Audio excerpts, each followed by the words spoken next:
Ингээд ээлжид нэгэн арслантай алан хидантай гоё түүх орж ирэхэд бэлэн болж байна. За өнөөдрийн түүхээ ярихаас өмнө манай гоё түүхүүд суугт одоо цайны мөнгө өгдөг нийт сонсогч үзэгч нартай баярлаж явдаг шүү гэдгийг хэлье. Тэр тусмаа цайны мөнгөтэй хамт орж ирж байгаа тэр утга гэдэг хэсэгт байгаа гоё үгнүүдийг чинь хараад өдөр болгон асар их урам зориг одоо цааш та уран бүтээл хийх ирч хүч авдаг шүү гэдгийг одоо юуны өмнө та бүхэндээ хэлье. За ингээ өнөөдрийн ярих сэдэв бол маш сонирхолтой, онц сонирхолтой. Тэр нь юу вэ гэхээр одоо Арслангийн түүхүүд дотор их олон эвслүүд байгаа. За энэ эвслүүдийг бүгдийг нэг дор яриад байх боломжгүй учраас цуврал маягаар ингээд хамгийн гол эвслүүдийг бол ингээд яриад явж байгаа. За өнөөдрийн ээлж бол Бирмингемийн залуучууд нэрээрээ одоо энэ Арслангийн ертөнцөд тэр тусмаа Африкт одоо Саби сандад нэр хүндээ цуйратуулсан ийм Арслангийн эвслийн тухай өнөөдөр та бүхэнд ярьж өгч байна гэсэн. За энэ Бирмингемийн залуучуудыг ерөнхийдөө Арслан судлаач сонирхогч нар хизээ мэдсэн бэ гэхээр 2014 оны сүүлээр ерөнхийдөө бол мэдсэн. За энэ үед юу болсон бэ гэхээр одоо ах トゥ ийм 5 арслан одоо яг ингээд Саби сандын хойд элсэн тасархаагаар бол үе орж ирж гарч байгаа тийм одоо бичлэг зураг бол анхаарагдсан байдаг. За бүр тод хүмүүсийн сонирхлыг татсан нэг зүйл нь гэх юм бол нэгэн одоо эвслийн 2 том эр арслан одоо сүхэр унгаагаад яг тэрийг идэх гээд байж явах үед эсрэг талаас нь бас 2 эр арслан гарч ирээд ингээд бие биенлүүгөө одоо дайсагналсан тийм хүрхрэлт одоо зүйлүүдийг бол явуулсан байгаа. За ингээд аль тал нь одоо сүхрээ орхиод явахгүй байхаар шийдээд энэ дөрв бол одоо ингээд өөдөөдөөс хараад хизээ мэдгүй зодолтоо алаа хиданд орох гээд байж исэн гэсэн. За одоо сүхэр гэдэг бол ерөнхийдөө Арслангийн хамгийн гол хоол байдаг. Хэдий чинээ одос үхэр агнан төдий чинээ бярсун төдий чинээ одоо сүрэг маш сайн тижэл авж байна гэсэн. Тэгэхээр одос үхрийг унаасан тохиолдолд яаж иж байгаад идэхгүй л байх юм бол асуудал үүсдэг. За ингээд дөрвөн арслан бие биенлүүгээ архираад ингээд яг үзэхэд байж явах үед одоо тас шууны сүрэг ирдэг. За ингээд тас шууны сүрэг юу дагуулж ирдэг гэхээр цөөвөр чоннуудыг дагуулж ирдэг. За ингээд ерөөсөө энэ дөрвөн арслан аль нэгэн дийлээд хурдан энэ одос үхрээ идэхгүй бол цөөвөр чоннууд одоо ингээд олуулаа 20 30 40 үлээ хүрээд ирэх юм бол энэ дөрвөн эр арслантай нэг цэмцэгнэт байхгүй шууд алцаал орно. Дээрээс нь тас шуу одоо дээрээс нь жижиг сажиг одоо 9 шидийн амьтад одоо цуглана. Ерөнхийдөө Африкт хүмүүс ингээ хараад байхад ихэнх амьтад ямарваа нэгэн хоолыг зүгээр дастаал ураал шууд залгаал дастаал ураал залгаал маш хурдан холдохгүй бол ямарваа нэгэн амьтны үхлийн дараа амар олон одоо янз янзын аюултай амьтдын том цуглаан болдог гэсэн үг. За ингээд дөрвөн арслан бол яг ингээд алцах гад ингээд хэнийг ч ойртуулахгүй өөртөө ингээд бужигнуулж явах үед яг бутан дундаас 5 толгой дээш ингээд цохиж гарч ирсэн байдаг. За энийг одоо хүмүүс хараад маш ихээр одоо сонирхож бичлэг камераа эргүүлсэн. За энэ бол одоо Бирмингемийн ахын дүүс буюу одоо манай аваргууд яг ингээд энэ дөрвтэй тулаанд орохоор шууд бэлтгэл ажилд орж ирж байна гэсэн. За ингээд нөгөө дөрвч бол яг хуу нас бий гүйцэтгэн дээрэс нь одоо сүхүр энэ төр унгаачихсан бас үнэхээр хармын байдалтай байж исэн. Гівчиг 5 сайхан залуу арслан ингээд гинт тавуулаа бутнаас гараад наашаага гүүхээрээ гараад ирэхэд бол нөгөө дөрв бол зүгээр калтаад дөрвөн тишээ цуцсан байдаг. За ингээд тэднийг дагаад нөгөө цөөвөрчөн нэлдээ янз янзын амьтад бүгд тэр чигээрээ шууд нүртэл цухтаад явсан. За ингээд энэ 5 шууд одос үхэр дээр ирээд нэг сайхан гидс гараад авсан байдаг. За энийг ингээд харж исэн арслан судлаач нар ерөнхийдөө энэ 5 залуу арслан хаанаас гараад ир манай судалгааны талбайд байхгүй дээ гэдэг тийм яриа хөөрэ гарсан. За тэгээ уг угшлыг хөөгөөд үдсэн чинь одоо Саби сандын хамгийн хойно байдаг Бирмингемийн ферм гэдэг нэрээр алдартай нэгэн арслангийн сүрэг байдаг. За тэнд одоо 2010 11 онуудад одоо нэг хөөрхөн хитэн 7 8 эр одоо бамбар одоо зулзуунууд гарсан. За тэдний одоо үлдсэн ийм 5 зулцаа одоо ийм том болчихсон одоо нас биеинд хүрсэн одоо ингээд дараагийн төвшөндөө гарахад бэлэн болчихсон байна гэдэг тийм судалгаанд орсон. Тэгээ ерөнхийдөө Арслангийн бүлгүүд болон үр удмыг ингээд нэрлээд явахдаа анхных нь өвөөгийнх нь ч юм уу аавынхаа нэрээр нь ингээд нэрлээд явдаг тийм бас жижигхэн уламжлал байдаг. Тэнгүүд одоо Бирмингемийн ферм гэдэг нэрээр алдартай байсан тэр яг хуу айхтар том хүчирхэг бол байгаагүй зүгээр нэг өөрийнхөө хариуцдаг Арслан Эрслэнгээ хариуцаад явж байдаг нэг тийм хэдэн эр арслангууд бол байсан. За эднээс товоогоо гарсан 5-д болохоор Бирмингемийн залуучууд гэдэг нэрийг бол өгсөн байгаа. Ерөнхийдөө жуниор гэж бас нэрлэдэг.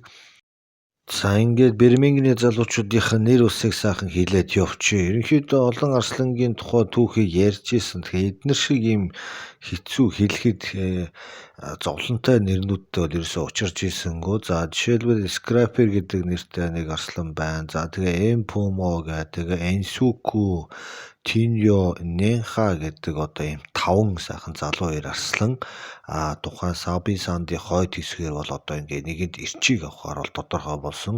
За Саби Сандын хойгоор одоо ямар Арслангийн сүрэг байсан бэ гэхээр Матимбагийн одоо хоёр ахын дүүс одоо өөрийн гэсэн эвслээ байгуулад яг тэр хэсгээр байж исэн байдаг. Матимба гэхээр энэ Бирмингемийн одоо энэ залуучуудын аав буюу Бирмингемийн ферм гэдэг одоо эр арслангуудын үеэлүүд нь одоо энэ Матимбагийн эрчүүд байгаа. Тэгэхээр энэ Бирмингем болон Матимбачууд болон ерөнхийдөө цусаараа юм нэгтэй үеэлүүд байгаа гэсэн. Тэгээд хойд одоо Саби Сандын элсэн тасархаад гарч ирэх үед одоо Матимбагийн хоёр эр арслан өөрийнхөө газар нутгийг эргэж явж байгаад энэ тавтай бол тааралдсан. За тэгээ хар баг наснаас тустай орчинд өсчихсөн учраас ерөнхийдөө бие биенийг мэдэх ямар ч боломж байхгүй.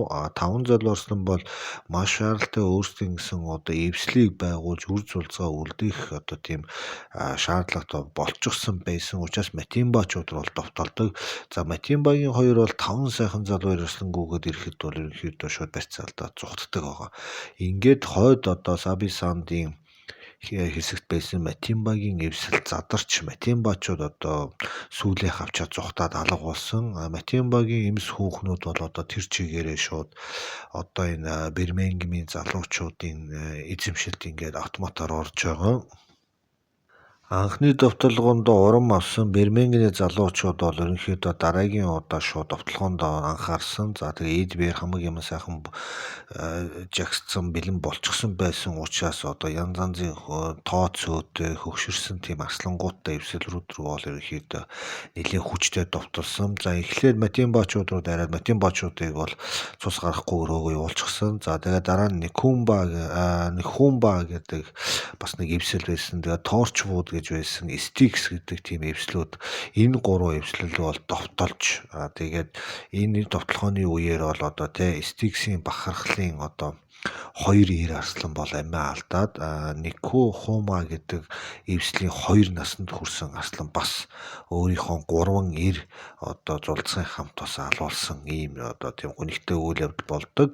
За тэгээд нэг дор одоо нэг амьсгаагаар 4 арслангийн эвслийг одоо эзэмдэн талхилж өөрсдийн гэсэн эзэнт гүрнээ Бирмингемийн залуучууд гэдэг нэрээр бол шууд хүчтэй бол тоогоолгож гаргаж ирсэн. За энэ үед одоо арслан судлаач болон арслан дагаж явдаг Саби Санд болон Крюгерийн үндэсний дархан цаас газрын одоо өчнөө олон хүмүүс энэ шин төрөн гарч байгаа эвгүй залуучууд бол ерөнхийдөө явж Мажингеланы эрчүүдийн бас замыг заах юм байна да гэдэг тиймэрхүү одоо ойлголттой болчихсон байсан гэсэн үг. За ерөнхийдөө ингэдэм юм байлаа. Бирмингемийн залуучууд 5 гэж байгаа боловч анх одоо ааваасаа явахдаа зургуулаа явсан гэж бол ярьдаг юм байлээ. Тэгээд 6 залуу арслан яг явж явах үедээ бас туршлага муу байсан учраас бас зарим нэг халдлага энэ төр өртөж одоо нэг нь бол алуулж исэн гэдэг тийм байдаг. Тэгээд 5 нь бол яг хөөрхөн том болоод дэлмэл нуургаад ингээд одоо 4 арслангийн эвслийг одоо эзлээд маш том газар нутагтаа болчихж байгаа. 2015 онд энэ 5 маань одоо маш богино хугацаанд 4 одоо эвслийг эзэн суугаад өөрсдийнхөө үр зулцгийг бол шууд хийгээд эхэлсэн. За ингэжээтэл 2016 он болоход одоо Бирмингемийн залуучуудын одоо хамгийн залуу нь маш хүнд гэмтэл авч одоо тэр гэмтэл нь эдгэрэхгүй байсаар байгаад удалгүй бол нас орсон. За энийг бол хүмүүс бол яг одоо сүнхэрт те ноцолдож жогоод одоо гэмтэл авсан гэж ярьдаг. Өөр бусад хүмүүс болохоор одоо нөгөө нэг энэ эрсдлэнгүүдээ хуваах маш том хуваалтандаа оролцож байх үедээ ах нартайгаа санал зөрөөд тэгээд дөрвөн ах нь нийлж байгаад энэ хамгийн бага дүү скрипер гэдэг одоо дүүгээ зодоод маш хүн шархтуулцсан гэдэг бас тийм яриа хөөрөө бас гараад идэх юм байлээ. Тэгэхдээ ямар ч байсан 16 он Бирмингемийн одоо хамгийн залуу арслан бол ингээд амиа алдсан байгаа. За ингээд Бирмингемийн 5 чин Бирмингемийн 4 болж одоо ингээд цаашаа түүхийг бичих болж байна. Эхний жилүүдэд бол яг хөө шинээр хураасан одоо энэ эрслэнгүүд нь бол бүгд жирэмсэлсэн. Тэгээд жирэмслээд ийм янз янзын зулцуунууд гаргасан. За тэгээд бүх зулцуунууд нь бас амжилттай сайн боожиж чадаагүй хоолт хижээл хүнс дээрээс нь бас янз янзын өвчин, цагаан булчингийн өвчин, хүн дэлбэрийн одоо хордлого, мордлого гэх мэтийн зүйлүүд болж бас нэлийн олон зулцах бас том болж чадлагүй бол амиа алдсан байдаг. Ингээд 16 онд ах дүү нар одоо эрслэнгүүдээс болж эрслэнгүүдөө хуваах одоо тэгээ нөө эвсэлт доторх өөрсдийн ирэмд дараагаа одоо зохион байгуулж явахдаа хоорондоо ингэж толхилцож хамгийн багаагаа алчихсан. За тэгсэн мөртлөө бас хоорондоо ингээд энэ үйл ойлголцол нь бол бас үргэлжлээд яваад байсан. Жишээлбэл одоо Эмпомо гэдэг одоо тий арслан болвол өөрийнхөө одоо тий ах Тиньо гэдэг арслантай бол байнгын одоо зодон зохионтой байсан. За тэгээд ихэнх эмэгчин эрслэнгүүдэд Эмпомод бол айгүй одоо тий ингэр нээлттэй айгүй юм сайхан дотн харилцаатай байдаг. А Тиньо болохоор өөрийнхөө эрслэнгүүдийг Эмпомото одоо ингэж алцганлаа, савсганлаа гэдэг байдлаар одоо уурлаж өөрийнхөө эрслэнгүүдийг зодохоос гадна Эмпомото бол ерөнхийдөө нэлийн одоо тийм хатуу ширүүн хандж исэн. Эмпомо нь бол бас зүгээр байхгүй. Тиньотой бол нэлээд сан зодтолдог иймэрхүү хоёр одоо ерөнхийдөө энийг бол арслангийн эвслийн задрал гэж бас хэлж болдог. Яг ингээл эрслэнгүүдээс юм уу ингээл хоорондоо зодтолдод эхлэх юм бол эдгээр ерөнхийдөө цаашдаа задардаг. Дөрүүлхнээ үлдсэн мөртлөө ингээд одоо эрслэнгүүдээс болж одоо ингээ хоёр хуваагчих гад эдний бүлэг бол аюу хэцүү болчихсон. За жишээлбэл нэг юм түүх байдгийн. Одоо энэ Бирмингемийн залуучуудын бүксбүүрний явдлыг ярих юм бол дуусахгүй, уудлаа дуусахгүй их баянтай гэж ерөнхийдөө арслан судлаачид бол ярьдаг. За тэгээ анх эднэр өөрсдийнхөө эрслэнгүүдийг хураагаад ингээ наан цаана ингээ холио солиог нь хийгээд ингээ эд бүжигнуулж исэн байдаг. За анхны ороо ороход бол 4-7 хоног болдог. За энэ хооронд одоо дөрвөн эр арслан одоо өөрхөн хариуцсан эрслэнгүүдийг бол хээлтүүлэх тийм шаардлагатай. За тэгээд 20 минут том секс хийнэ. Тэгэхээр өдөрт одоо хэдэн секс хийн гэсэн үг. Ямар ч байсан 4-7 хоногийн турш Матимбагийн эрчүүд ерөөсөө хундаг тавихгүй арх хүн гэдэг шиг ерөөсөө тий бүкс амрахгүй л нөгөө баваа шаваагаа хийжсэн гэсэн үг. За тэгээ ингэж байж явах үедээ одоо энэ Эмпомо гэдэг одоо тий арслангийнх нь өмнө их олон эрслэн ирж өмнөд одоо тий сунж хэвтэх янз янзын байдлаар оцоогч гэдэг юм уу тиймэрхүү асуудал гарсан. Тиньо энэ бүх зүйлийг хараад байнгын ирж одоо Эмпомото зодолж байсан. Бүр нэг юм түүх байдаг. Эмпомо гэдэг энэ одоо олонний хайр хүндлэгийг хүлээгээд байгаа энэ од арслангийн чинь тий нэг эрслэн дагуулад зугаалаад ингээд газар нутгаа эргээ явж байхад нэг нүүдэлчин арслан буюу золбин арслан бол явж таарсан. За ингээд энэ хоёр өөрсдийнх газар нутаг дээр байгаа учраас тухайн золбин арслан барьж аваад ид жинхэн одоо ид бат хийх гэж бүжигнуулаад зодолдоод байж исэн. За тэгээ Эмпомо бол дээр нь гарчихсан хүзүүнээс нь зуудсан ид ноцолдоод байж яхад одоо Тиньо эдний дуу чимээнээр гүүхэд ирсэн. За ингээ ах нь гүүж ирээд одоо Эмпомо туслаад нөгөө золбин арсланг хоёулаа хамжаад алах юм бах гэсэн чинь шууд эренгүүтээ нөгөө хамт явж байгаа эрслэнгийг хараад тэгээд асар ихээр уурлаад одоо энэ өөр гадны арслангийн дээр суудсан байгаа Эмпомо дүү рүүгээ довтолж энэ хоёр нөгөө арслангаа тавиад зодтолдож байгаа. За ингээд нөгөө эрслэн шоконд орчихсон. Нөгөө хоёр ах トゥ хоёр арслан чинь зодтолдоод байдаг. Гэтэл нөгөө нэг бариулаад баг үхтгэхийн даван дээр байж исэн нөгөө нэг тэнүүлчин арслан маань энэ симхийгээр цаашаа ингээ бутан дундуур гүгээд маш хол ингээ зүхтаад алга болдог. Ингиж бариулсан одоо тэнүүлчин нүүдэлчин арслан бол ерөнхийдөө амьд гарах ямар ч боломж байдаггүй. Гэтэл энэ удаа яхахгүй нэг ийм баг дотор хоорондоо ингээ толгилцож байгааг нь ашиглаад ингээ амьд гарч исэн тийм тохиолдол байдаг. Тэгэхээр энэ хоёр бол ерөнхийдөө яг хамтдаа ингээд газар нутгаа эргэх өөр арслангуудыг алах малах юмд бол хамтраад ингээд явдаг. Гэхдээ ингээд эрслэнгүүдээсээ болоод ингээд яхаар бие минь үүсэхгүй хонч шиг ингээд алддаг. Өчнөө олон удаа ингээд зодоонуудыг хийж исэн тиймэрхүү тохиолдол байдаг. Энэ Эмпумо гээд арслан тэгээ бүр сүүлдээ давраад одоо энэ Мажингеланы газар нутагта эдний газар нутаг бол хиллээд эхэлж байгаа. Мажингеланы эрчүүд бол яг хуу тухайн үед хөгшөрчихсөн байсан учраас одоо юм ах トゥ дөрвөн одоо Ээр арслан хажууд нь байхад бол нэг дуртай байгаагүй. Гэхдээ бас толгилцоо шууд зодолдоод одоо эднэртээ түнжин хаагаарч иж удааг өөр өөрсдийнхөө газар нутгийг ишээсээр тэмдэг тавиад ингээд тойроод явж исэн байдаг. Яг тухайн үедээ Мажингеланы эрчүүд бол нэр алдартай, бүх амьтад айдаг, хүндэлдэг иймэрхүү байсан. За Эмпумо бол яг хөө өөрөө олон эмэгчин арслангуудын сэтгэлийг өөртөө бас татаж чаддаг учраас бүр давраад газар нутгаа эргэж явж байхдаа Мажингеланы одоо эзэмшилд байдаг Маханганы эрслэнгүүд гэдэг одоо тийм эвсэл байдаг. Тэгээд тэр Маханганы дандаа эмэгтэйчүүдэд байж идэг. Тэнгүү тэдний хажуугаар явахдаа одоо тэдний зарим нь л бас сэтэн хайж ганц нэг уулзалт энэ төр хийж бас янз янзын болж ирсэн. За энийг нь яг Мажингеланы эрчүүд харсан боо мэдсэн бол одоо Эмпумод бол бас маш эрсдэлтэй байдал үүснэ. Яг уу Бэрмингний залуучууд дөрвөлөө явж байгаа тохиолдолд Мажингеланы өвчүүлэлтэй бол нэг цэмцэгнээд байхгүй алдсан. Ганцаараа Мажингеланы нутаг дэвсгэр дээр хүүхэн хөөж явж байгаа баригдах юм бол Эмпумо байна уу, Тиньо байна уу, хин байна уу байх нь шууд алуулах тийм өндөр ягууртай байгаа. Тэгэхээр энэ Эмпумо гэдэг одоо Эр арслан маань ерөнхийдөө бол эрслэнгүүдийн эрлэг болчихсон ийм айхтар арслан байдаг. За тэгээ арслангууд ч юм бол яг тэгээ хээлтэн тэгээ ээлжлээд ирэм дараагаараа эрслэнгүүдээ хээлтүүлээд ингээд 9 хоног болно. За ингээд 9 хоног болоход орооны буюу халууны уйлрал нь дуусаад бүгд одоо үр тогтно. За ингээд гарч ирсэн хэдэн эрслэн байна.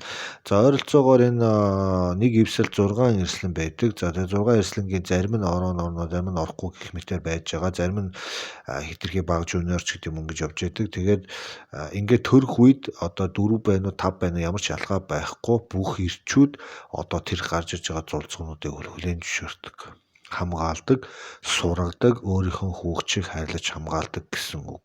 Тэгэхээр ерөнхийдөө юм бүлгээр амьдардаг амьтдын бас нэг юм гол цөм нь ингээ бүх зүйлийг хамтарч хийж одоо төрүүлдэг, өсгөдөг, барьдаг иймэрхүү зүйл байдаг. Гэхдээ яг хуу энэ дотроо бас өөрсдийн гэсэн эрэмтис дараа бол байна. Хэн төрүүлж орох, хэн төрүүлж гарах энэ ч гэдэг юм уу те. Иймэрхүү зүйлүүд байгаа. За ингээ 2016 оны сүүлээр Мопомо гэдэг одоо энэ эрслэнгүүдийн эрлэг болчихсон арслан одоо 3 ах нь олж нийлж пойлдж бол цус нүчтэй хальтал зоддог. За зодохдоо дандаа нүүрэн хэсгийг нь зодоод асар хүн дээр шахтуулсан байдаг. Гэхдээ арайч алдчихаагүй. За тэгээ 11 сар гэхэд бол ерөнхийдөө шарх сарын цөөхөн идгээд ингээд одоо хамгийн царайлаг арслан дүүгээ бас ингэж нэлийн хайргуу зодсон тийм тохиолдол болж исэн байдаг. Ингээд Бэрмингний залуучуудын доор одоо 4 одоо ийм эвсэл эвлэлд нэгдээ тэгээ энэ 4 дээгүүрээ ээлжилж эмэгчингүүдээ байнгын үр тогтоож ингэж тойрох маягтай 2-2-ороо салж явдаг байсан. За тэр эвсэл гэдгээс нэрээ тэр Никухума гэдэг одоо тэр эзлэгдсэн эзэн нь одоо ингээд бариулаад энэ Бэрмингний залуучуудад алуулсан тэр тохиолдолд нэг сонин тохиолдол болсон гэж ярьдаг. Тэр нь юу гэхээр Никухумагийн одоо тэр эвслийн хамгийн толгойлогч одоо Эр арслан өөрийнхөө газар нутаг эрслэнгүүдийг хамгаалж энэ Бэрмингний залуучуудад 5 залуудаа зэрэг үзээд тэгээ тэднэрт бараагүй алуулсан. За тэгээ алуулаа зогсохгүй бүр одоо тэр толгойлогчийг шүнжин одоо энэ 5 уурж тастаж идэж бол хонсон байдаг. Тэгээд Никухумагийн эмэгчингүүд бол ерөөсөй ойртож чадаагүй. Тэгэнгүүт одоо энэ Никухума гэдэг толгойлогчийн 2 хүүн одоо маш одоо залуухан нэг юм уу нэг хагастай тийм 2 эр одоо зулцаа жуниор одоо эцгээ өмөрч одоо энэ эд залууга 5 арслан луус ингээд ихцэлж харж зогсоод архираад байж исэн тийм түүхэн кадроос үлдсэн байдгийн байлээ. Тэгээ тэр бүх ерөнхийдөө бол юм залуу Эр арслангууд дайсагнагч арслангуудын өмнө ингээд зогсох бай тойроход хараад үнрээр нь зүхтаад амиа аврахын тулд хол явах хэрэгтэй болдог. Энэ тохиолдолд бол эцгээ өмөрч ингэж зогсож исэн байдаг. За тэгээд маргааш нь юу болсныг бол мдээгүй байж итэл маргааш оройн одоо энэ 2 эр зулцгаал хийдийн одоо модны дөр өгчихсэн бол хэвтчихсэн байт. Тэгэхээр Бэрмингний одоо энэ 5 залуу анх ийш эрэхтэй нэлийн бас чанга бас хайргүй хандж исэн тохиолдлууд бол байдаг. Яг эд үедээ бол одоо энэ Бэрмэнгний ахын дүүс одоо нэг шөнийн дотор 4 одос үхэр унгааж одоо тэг өөрийнхөө сүргийг хоолдог. Одоо ерөнхийдөө одос үхрийг унгаана агнана гэдэг бол маш амархан тийм ажил болчихсон байсан гэж үздэг юм байлээ. Тэгээд одос үхэртэй багасаа зодолтоод өссөн арслан бол маш сайн байр тактик техник сурна. Одос үхрийн нуурыг хугалаж сурна. Яг энэ одоо тэ ойролцоогоор 1 тонн жинтэй одоо одос гэдэг амар догшин үхэртэй зодолтоод сурчсан одоо тэ арслангууд одоо өөр эвслийн толгойлогч арслан буюу одос үхрээс 3 дахин бага жинтэй за насаар бүр хөгшөрцөн ч юм уу өвчтөй ч юм уу тийм арслантай зодолтоход бол төвөггүй ялдаг. Одос үхрийг ялаад байгаа юм чинь өөр толгойлогч нарыг бол алж чадна гэсэн. За ингээ алх халахтаа дандаа нурууг нь хугалдаг. Одоо тэгээд шүд дам сайтай байгаа учраас одоо эр арслангийн ард гардаг. Эр арслангууд ихэвчлэн өөрийнхөө эмзэг хэсэг буюу одоо тэр бүхсэн бие төмсөгний хэсгээ гуйны цавны нэмгэн арьсаа дандаа хамгаалж тулаанд ордог. Тэгэхгүй бол тэр доогууraa алдчих юм бол тэр ерөнхийдөө амиа алддаг тийм тохиолдол байдаг. Арслангийн өөрийнх нь зогдор буюу дээл ойролцоогоор 25 см зузаан байдаг. Хүмүүс хэлэхдээ бол яг тулаан мулаанаас хамгаалсан маягтай гэж явдаг боловч яг нэг бодлын бол тийм их ус байгаа учраас хазахад бол хэцүү байдаг. Амин газарт нь хүрдэг. Гэхдээ тесторин гэдэг одоо тусгай тийм даавар одоо эр арсланд ялгарч байдаг. Тэр нь яаж юм гэхээр одоо хэдий чинээ сайн хоолно, амарч чадна, ирч хүчтэй, зоригтой чадaltaй байна. Тэрнийгээ дагаа зогдор нь хар байдаг. Хэдий чинээ хар байна, төдий чинээ маш их амьдрал үдцсэн чадaltaй чонсоотой айхтар тийм арслан байна. Тэр нь одоо бусад эрслэнгүүдийн сонирхлыг татаж бас Азгааг нь хөдөлгөх тиймэрхүү бол ажиллагаа байдаг. Тэгээд яг Бэрмэнгийн залуучууд анх эхлэхдээ бол бүгд нэг тийм болонд маягийн шарвтар өнгөтэй тэгээд голоороо юм хар судалтай бүгд юм адилхан яхаргуу нэг эцгийн хүүхдүүд бололтой тэгж харагддаг. Тэгэхээр Бэрмэнгийн залуучууд ингээ явцын тулд одоо тэр зогдор нь араасаа ингэж харлаад сүулдэ ингээд эд сайхан болох үедээ бол ингээд тасгаар өнгөтэй болох ч гэдэг юм уу тиймэрхүү байдаг. Гэхдээ Бэрмэнгийн залуучууд бол ерөнхийдөө ихэвчлэн болонд тийм хольц ихтэй тийм үстэй байсан. За ингээд 2017 он болоход одоо Бэрмэнгийн 4 эрчүүд залуус одоо тухайн үед хөгшөрч байсан Мажингиланы эрчүүд рүү бол одоо дөхдөг. За Сабисандын хамгийн төв хэсэгт байрлаж исэн одоо Мажингиланы эрчүүдийн нутаг дэвсгэр бол хамгийн ашигтай, шимт хичээлтэй, одос үхрийн нүүдэл ихтэй ийм сайхан нутаг байдаг. Тэгэхээр ямар ч бахархал эвслүүд бол ерөнхийдөө дараагийн шатанд гарахын тулд Мажингиланы эрчүүдийн цусыг холж иж дараагийн шатанд гарах тийм заавал шаардлага үүсэж байна гэсэн үг байгаа. Бэрмэнгийн залуучуудыг одоо Мажингиланы нутаг дэвсгэрлөө дөхөж явж явах үед одоо замд нь Камбулагийн эвсэл гэдэг нэг жижигхэн хөөрхөн эвсэл одоо байж таарад одоо энэ дүүвэнд нь бол хоморгонд нь өртөж одоо эвслийн бүх ир одоо арслангууд болон зулцгууд бол амиа алдаж исэн ийм гонигтай тохиолдол 17 онд бүртгэгдэж исэн.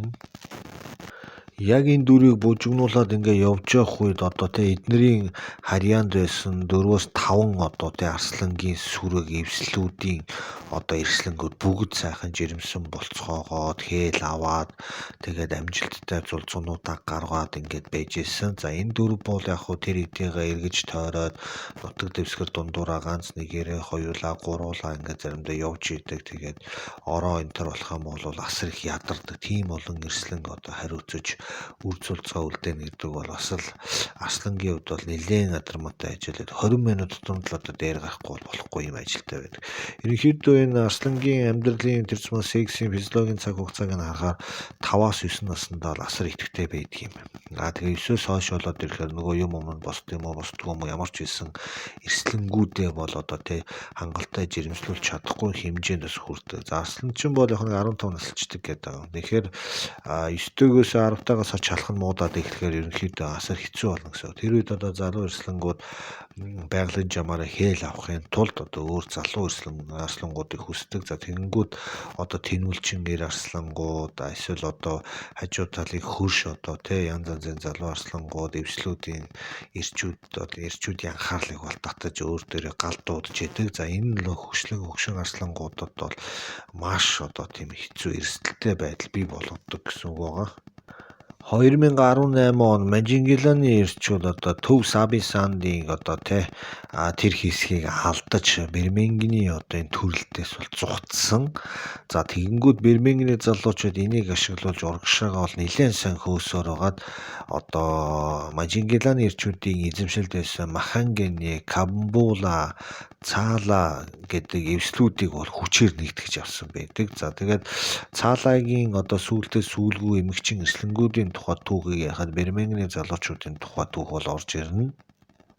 За ингээд энэ дөрвийг өмнөд хэсгээр бужигнуулаад Мажингиланы үлдээсэн орон зайг эзэлж байх үед одоо эдний хамгийн хойд хэсэгт байсан одоо Нүкүхума гэдэг эвслийг нь одоо хойд Авакос гэдэг одоо шинэ эвслийн залуучууд бас дээрэмдээд авчдаг ийм гонигтай явдал болдог. Тэгээд урд хэсгээр бол амжилттай явж исэн боловч хойд хэсгээрээ бас хяналт суларж исэн гэсэн үг байгаа.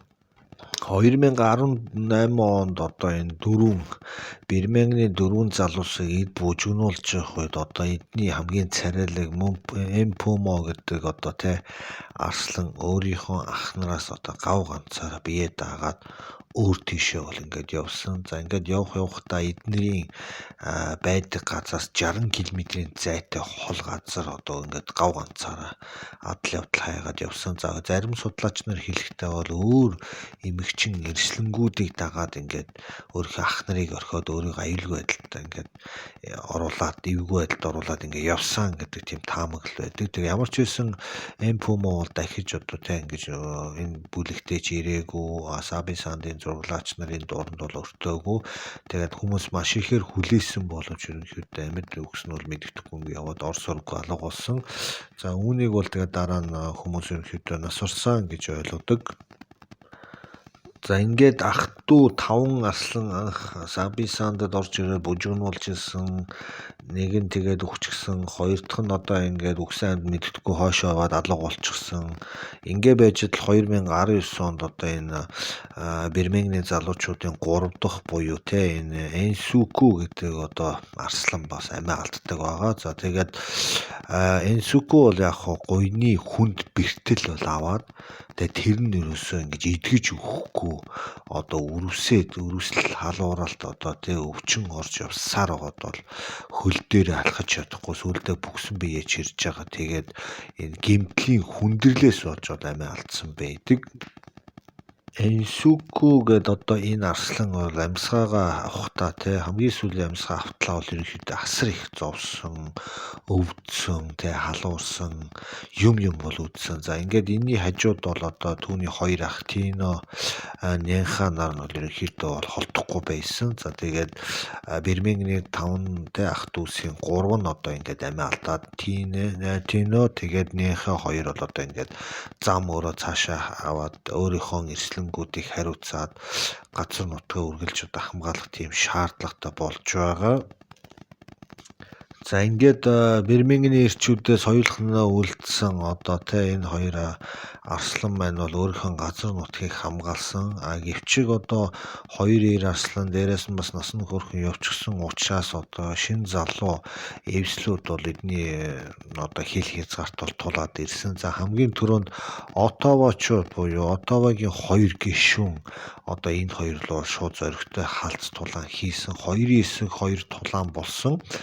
За тэгээ энэ тулаанд Аз болж одоо энэ Бэрменгений хоёр бол ялсан. За ингээд ялахдаа энэ дотор бас Отавагийн нэг алдартай ир арслан бол амиа алдсан. За энэ арслан бол юугаараа алдартай байсан бэ гэхээр ямарваа нэгэн одоо дайсагнагч одоо арслангийн эвслэлүүд довтлоо тэднийг эзэллээ гэхэд эзэлснийхэн дараа ир одоо зулцнуудыг энэ амьд үлдээдгээрээ тийм алдартай тийм одоо ир арслан байсан. Гэвчиг тэгээд хүч тэнцвэргүй тулалдаанд ороод Бэрменгений хоёр залуучуудад алуулаад ингээд нуруугаа хуглуулж явахдаа хүртэл одоо гаслахгүйгээр одоо уйлахгүйгээр чимээ анир гарахгүйгээр өршөөл гуйхгүйгээр бүр ингээд эцээ хүртэл архираад өөрийнхөө одоо ингээд эр зоргийг харуулж исэн нь бол олон зурлаач нарын нүдэнд бол өртөж үлдсэн байгаа. За ингэж идэл одоо тэгээд 2021 он болсон. За тэгээ хойд Авакос гэдэг одоо тийм шинэ эвсэл бол бий болчихсон. 20 гаруй одоо арслантай болчихсон байсан. За тэгээд өмнөд зүг рүү хэтэрхий их бас анхаарал хандуулад хойд зүгтээ хяналтаа муу тавьснаасаа болж одоо хойд Авакосчуудыг бол ийм хүчрэхэг болгоход бол Бэрмэнгний эрчүүдийн өөрсдийнх нь бол буруутай үйл ажиллагаанууд бол байгаа. За тэгээ хойд Авакосчууд бол урагшлуулад Малагаас нь бол одоо энэ нөхдүүдийг төрсөөр байгаа. Бэрмэнгний 2 эрийг бүр өмнө зүг рүү бүр тултал нь хөөчихсөн. За тэгээд Камбулагийн эвслийн одоо 2 эмэгчин одоо Авакогийн эрчүүдтэй бас энэ тэнд нууцаар уулзалтаж орж гарч байгааг бол одоо зураглаач нар бол тэмдэглэсэн байдаг. Тэгвэл Камбулагийн эрсэлэнгүүд тухайн үед одоо Бэрмэнгний залуучуудын одоо 2 хөөрхөн эрд зулцгийг бол гаргачихсан байсан. Тэгээд энэ Авакосын залуучуудтай уулзж явах үед Авакосын залуучууд одоо энэ эрд зулцгуудын шууд нүдэн дээр нь бол алсан. За иймэрхүү одоо ингээд аллах хэдлага ингээд эрд зулцгуудад их явагдангууд тэрийг харж байгаа ээжнэр нь асар ихээр одоо юу гэдгийг стресстэй. Тэрнээсээ болоод одоо өөрийнхөө зулцгийг өгсөн гэдгийг мэдээд тэр цочролд аваад удаачгүй шууд ороод ордог. Байгалийн жам нь өөрөө тийм. Хэрвээ зулцах нь амьд байгаад ингээд байгаад байх юм бол одоо баг ордог цагтаа жилд нэг удаа ч юм уу ингээд удажиж орно. Тэнгүүд ямар нэгэн байдлаар зулцахыг хөнөөчих юм бол маш хурдан одоо хугацаанаас өмнө ороод ордог тиймэрхүү одоо цохилтгоотой байдаг. Тэгэхээр ямар ч байсан үр удам байхгүй болсон ч гэсэн дараагийн үр удмыг хурдан гаргах тийм байгалийн захиалга бий болоод байна гэсэн. За ингээд Авакосын эрчүүд тэр дорн мэдээж одоо зулцгаа хийчин Камбулагийн эмэгтэйчүүдэд за ингээд гай газар доороос ихчээр бүр хамаг өмнөд зүгээс нь одоо Нэжангагийн гэдэг тийм 4 эр одоо залуу арслангийн эвсэл бий болоод одоо энэ манай Бэрмэнгний залуучуудыг өмнөд талаас нь шахалж эхэлж байгаа. Хойд талаас нь Авакосчууд шахаад байдаг. Өмнөд талаас нь юм шин 4 эр залуу гарч ирээд байдаг. Тэнгүүт одоо манай энэ хоёр ч нь одоо зүхтах газар байхгүй. Урагшааж ажиллахгүй, хойшоож ажиллахгүй. Ингээд өөрсдийн эрслэн болон зулцгнуудыг хаяад манай Бэрмэнгнээс үлдсэн 2 эрчүүд байна. Одоо зүүн тийшээ буюу Крюгерийн үндэсний одоо дархан цаацд газар л бол явж байгаа. Саби Сандын одоо хажууд хил залгаа Крюгерийн үндэсний дархан цаацд газар байдаг. Тэгээ энэ хоёрын хоорондох одоо арслангийн одоо овог аймагуд хоорондоо бие биендээ зорчиж идэг, бие биенийгээ эзлэн түрэмгийлж идэг иймэрхүү угаасаа ёстой байгаа. За ингээд Бэрмэнгний 2 эр одоо ингээд Крюгерийн үндэсний дэвсгэрэл хөрөнгөлөнд зүхтаж явж явах үед нөгөө нэг хатуу догшин авиртай ааштай Тино нь бол одоо ингээд ор сургаас алга болсон. За тэгээд энэ хаана үхсэн, яасан, ийсэн, хүнд бариулсан гэдгийг нь бол ерөөхдөө бүртгэж тэмдэглэж бол авч чадаагүй байгаа. Ер нь тэгээд яг хоо Бэрмэнгний эрчүүдийг ингээд энэ эвслийг байж явах он жилүүдэд одоо эн чинь бараг 15 6 оноос 20 он 21 он хүртэл 5-аас 6 жил одоо эд ингэж азаргалж исэн 5 арслан гэсэн үг. За тэгээ энэ арслангууд маань одоо тухайн үед байсан тэр тухайн эзэмшил газар нутагтаа оршиж байж исэн эвслийн эмэгчингүүд одоо тэднэрт өөрийнхөө үр удмыг бол хангалттай үлдээсэн. За ойролцоогоор 30 орчим одоо тийм арслан үлдээсэн гэдэг тийм одоо судалгаа байдгийн байлээ. Жишээлбэл одоо тоорчвуудын эмэгтэйчүүдийг жирэмсэн болгосон Нүкүг Хумагийн одоо эмэгтэйчүүдийг бас жирэмсэн болгосон Стайкс гэдэг одоо тийм эвслийн эмэгчингүүдийг жирэмсэн болгосон. За тэр Мажингиланы доороос Махангинаны одоо эмэгтэйчүүдийг бас жирэмсэн болгосон. За түрүү ярьсан тэр Камбулагийн эмэгтэйчүүдийг бас яасан. За тэгээд Цаалагийн одоо сүүлдээ сүүлгүү игч дүүнсийг бас Бэрмэнгний залуучууд чинь тэр тусмаа бүр Цаалагийн одоо бүр 14 билүү 15 настай сүүлгүү эмээ хүртэл жирэмсэн болгож ирсэн ийм одоо айхтар чалхтай чансаатай ийм залуучууд байсан байгаа. За тэгээ Камбулагийн ингээд өчнөө одоо ийм эвслүүдийг ингэж явж исэн юм байгаа. Тэгээд хамгийн гонигтай тэгээ өөрөөсөө тавуулаа ойж байгаа сүүлдээ ганцаараа үлдээд одоо бүх эзэмшил нутаг дэвсгэрээ одоо залуучуудад үлдээгээд өөрийнхөө иймс охид эхнэр хүүхд бүх юмаа үлдээгээд ингээд ор мөргүүд цухтдаг. За тэгээ ганц үе Эрарслан бол одоо юу од сүхэр мөхөр идэлтэй цөөр чоны хоол болчихгүйхэн шиг тэгээ мөрөөрөө ингээд ийш тийш одоо бараадад амьдрахаас ямар ч аргагүй байдаггүй байгаа.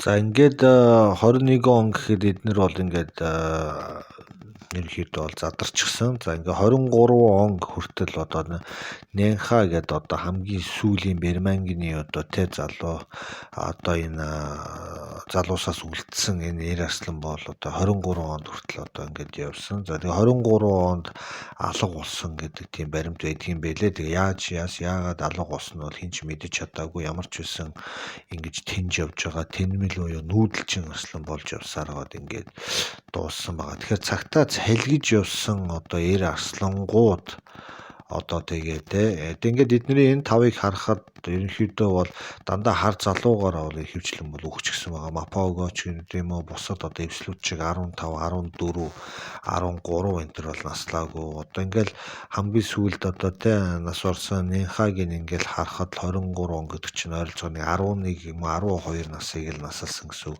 Тэгээ ингэж явж явах үедээ хамгийн сүүлийн он жилүүд нь өсөглөн гуйланчлал одоо өвдөх зовох цөөр чонноос зүхтахч гэдэг юм уу иймэрхүү дормжлогдсон тийм одоо амьдралыг бол үзэж туулдаг байгаа. Тэгэхээр Арслангийн амьдралын хамгийн гонигтай хэсэг бол одоо яг энэ байдаг. Хөгшрөөд ингээд явж идэг. Эсвэл өөрийнхөө газар нутгийг хамгаалаад үеийн болон өөрөөсөө хүчтэй Арслангуудаа зодуулах янз янзын тематай байдаг. Тэгээ ингээд одоо энэ Арслангийн түүхийг ийм сайн судлаад ирэхээр Арслан гэдэг бол бидний мэддгээс шал өөр одоо зовлон жаргал одоо байж болох хамгийн хүнд хэцүү зүйлүүдийг одоо энэ Арсландаар аваачаад овоолчихсан юм шиг тийм их зовлон бол одоо үүрч туулж явж байдаг. Тэгээ энэ их зовлон одоо хүмүүсийн хандлагыг бол өөрчилсөн гэж ярьж байгаа. Тэр зэмээ манай монголчуудын одоо амьтанд хандах, тэр зэмээ Арсланд хандах хандлагыг бүр оронгоор нь өөрчлөө ийм их зовлон жаргалыг ингэж туулдаг ийм амьтан байна гэдэг тэр одоо үзэл баримтал нь бусад амьтныг бас хайрлах, илүү ойлгох одоо дэм болж гинөө гэдэг тийм судалгаа бас байдгийн байлээ. Тэгээд манай гоё түүхүүд сувгийг сонсдог болон Арслангийн тухай түүхүүдийг маань бүр ингээд хүлээн сонсдог хэрэглэгч нартай бол маш их баярлж байгаа. Тэгээ үзэл баримтал сонирхож байгаа сэдвтэй ийм тууштай гоё түүхүүд гэдэг Facebook хуудас руу хүртэл чат бичиж гин. Одоо ингээд коммент хэсэгтүүд байнга бичиж байгаа. Арслангийн тухай яриад өгөөч, одоо тэрийг яриад өгөөч, энийг яриад өгөөч гэдэг. Би нэг өөрийнхөө зав зайгаар ингээд Арслангийн цувралуудаа багаар оруулж байгаа учраас та бүхэн бас төвчээртэй хүлээж байгаарай. Тэгээ цаашдаа би өөр олон гоё эвслүүдийн тухай бол яриад явна. Тэгээ ярих болгонд энэ эвслүүд маань өөр хоорондоо ингээд холбоотой байгаа учраас маш сонирхолтой байгаад байгаа. Ингээл Мапаготой, Мажингилантай, Берманганч гэдэг юм уу, Оттавач гэдэг юм ингээл холбогдоод хоорондоо ингээд сүлдээд яваад байдаг иймэрхүү бол байгаа. Тэгээд Арслангийн тухай түүх бол ерөнхийдөө гоё байдаг шүү. Тэгээ нэг сонсцсон байхад тэгээд үргэлжлүүлээд сонирхоод судлаад одоо өөр юу гарч ирэх бол яах их бол гэдэг тийм догтлол үүсчдэг юм байлээ. За ингээд өнөөдрийн ярьсан сэдв Бермангны ирчүүдийн тухай түүх та бүхэнд бол таалагдсан гэж найдаж байна. Тэгээд зураг хөрөг бичлэг энэ тэрийг одоо хамаагүй оруулах гэхээр зохиогчийн эрх гэдэг зүйл YouTube-д бол нэлээд чангарчихсан. За дээрэс нь энэ судалгаа шинжилгээнд явж байгаа эрдэм шинжилгээний багууд маань бүгд өөр өөрсдийн гэсэн одоо сувгтай учраас зохиогчийн эрхтэй холбоотой асуудал бол босоод ирэх өндөр эрсдэлтэй байгаа. Тийм учраас одоо энэ зургнуудыг бол нэлээд болгоомжтой оруулж байгаа гэдгийг та бүхэн ойлгоорой. За тэгээд дараагийн Арслангийн түүхүүд бол наашаа ирж яваа. Тэгээд та бүхэндээ амжилт хүсье. За тэгээд цайны мөнгө хүлээж авах одоо төрийн болон хаан банкны данс маань манай коммент хэсэгт бол байгаа.